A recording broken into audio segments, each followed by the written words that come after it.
Today we are discussing the Leifert 2 fracture. It is also a mid-phase fracture. ठीक है, इसका दूसरा नाम है पिरामिडल फ्रैक्चर और सब जाइगोमैटिक फ्रैक्चर. ठीक है, इसके कॉजेज क्या हो सकती हैं? कोई भी रोड ट्रैफिक एक्सीडेंट की वजह से या फिर कोई भी ब्लंट ट्रॉमा की वजह से हो सकता है. ठीक है, इसकी फ्रैक्चर लाइन जो होती है ये हमारे पास फ्रंटल बोन है और ये जो सूचर है ये जो आके मिल रहा है वो नेजल बोन से. तो ये फ्रंटो नेजल सूचर है. तो ये फ्रैक्चर लाइन जो होती है वो स्टार्ट होती है फ्रॉम द नेजल बोन. ठीक है, ये जो बोन है ये नेजल बोन है. ठीक है, नेजल बोन से स्टार्ट होती है below the fronto nasal suture. ठीक है, फिर क्रॉस करती है फ्रंटल प्रोसेस ऑफ मैक्सिला. ये पूरा मैक्सिलरी बोन है. ठीक है, और ये जो फ्रंटो ये है हमारे पास फ्रंटल प्रोसेस ऑफ मैक्सिला. ठीक है, फिर ये एंटर करती है मीडियल वॉल ऑफ ऑर्बिट. ये ऑर्बिट है, ये ऑर्बिट की मीडियल वॉल है. ठीक है, medial wall of the orbit को क्रॉस करेगी और medial wall of the orbit के ही साइड में ये जो एक बोन है थोड़ी सी डार्क कलर की, इसको हम लोग बोलते हैं लेक्राइमल बोन. ठीक है, ये लेक्राइमल बोन को पास करेगी, फिर क्रॉस करेगी इंफीरियर ऑर्बिटल रिम. ये है inferior part of the orbital rim.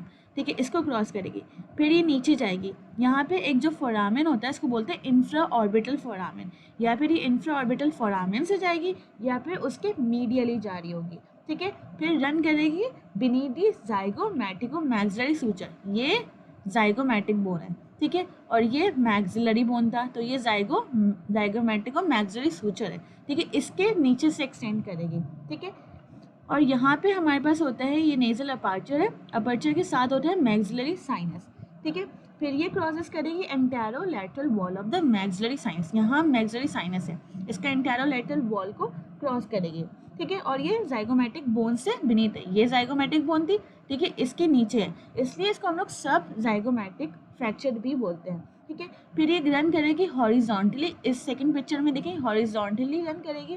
ठीक है, हॉरिजॉन्टली और पोस्टीरियरली रन करेगी और फ्रैक्चर जो है वो एक्सटेंड कर जाएगी टेरिगोइड प्लेट. ये जो है ये एक सी शेप लाइक है, ये टेरिगोइड प्लेट है. ठीक है, टेरिगोइड प्लेट के मिड लेवल पे आके ये एक्सटेंड कर जाएगी.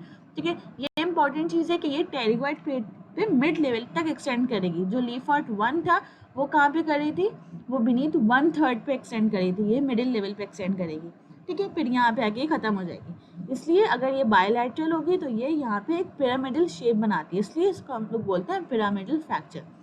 अब जैसे पेशेंट आएगा हमें कैसे पता चलेगा लीफर्ट 2? तो इसके कुछ क्लिनिकल फीचर्स है. एज इंफ्रा ऑर्बिटल में इन्वॉल्व हो रही है, ऑर्बिट का फ्लोर इन्वॉल्व हो रहा है, इसलिए वहाँ पे मिड फेशियल स्वेलिंग होगी.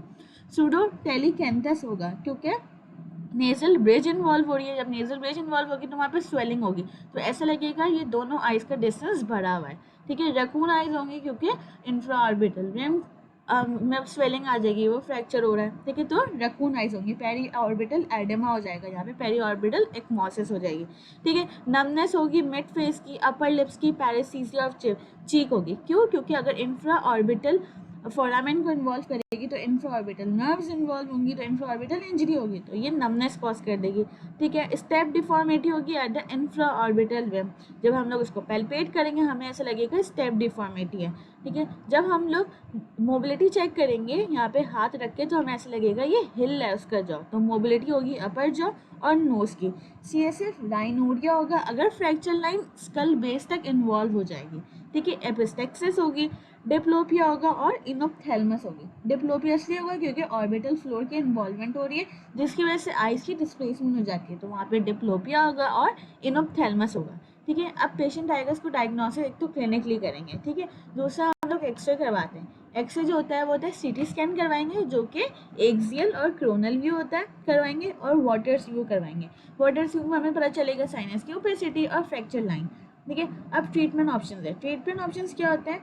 सबसे पहले क्या होता है, हम लोग अगर फ्रैक्चर की डिस्प्लेसमेंट नहीं होगी, मतलब फ्रैक्चर डिस्प्लेस नहीं हुआ होगा और अगर ऑक्लूजन की डी-अरेंजमेंट भी नहीं होगी, ऑक्लूजन बिल्कुल सही होगी, तो हम लोग पेशेंट को ऑब्जर्व करेंगे, उसको बोलेंगे सर्व डाइट ले 4 to 6 वीक तक. ठीक है, फिर दूसरा हम लोग क्लोज रिडक्शन कर रहे होते हैं. क्लोज रिडक्शन कर रहे होते हैं विया मैक्सिलो मैंडिबुलर फिक्सेशन से.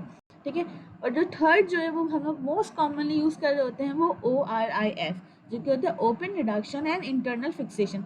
95% हम लोग यही कर रहे होते हैं. इसमें क्या करते हैं, हम लोग फ्रैक्चर को एक्सपोज करते हैं, जैसे कि यहाँ फ्रैक्चर है, यहाँ फ्रैक्चर है, इसको एक्सपोज किया. ठीक है, दूसरा ये दान की अक्लूजन को मेंटेन करना है, मतलब मैक्सिलो मैंडिबुलर फिक्सेशन करेंगे आर्च वायर लगा के यहाँ पे, ताकि ये फिक्स हो जाए, अपनी जगह से हिले ना। ठीक है, जब हमने फ्रैक्चर को एक्सपोज किया, फिर यहाँ पे जहाँ पे हमें फ्रैक्चर नज़र आ रहा होगा वहाँ पे एक मिनी प्लेट्स लगाएंगे और वहाँ पे स्क्रू लगा देंगे। ठीक है, फिर उसके बाद अगर बोन ग्राफ्टिंग की ज़रूरत होगी वो भी कर लेंगे और उसके बाद सॉफ्ट टिश्यू रिपेयर करेंगे और फिर सूचर कर देंगे।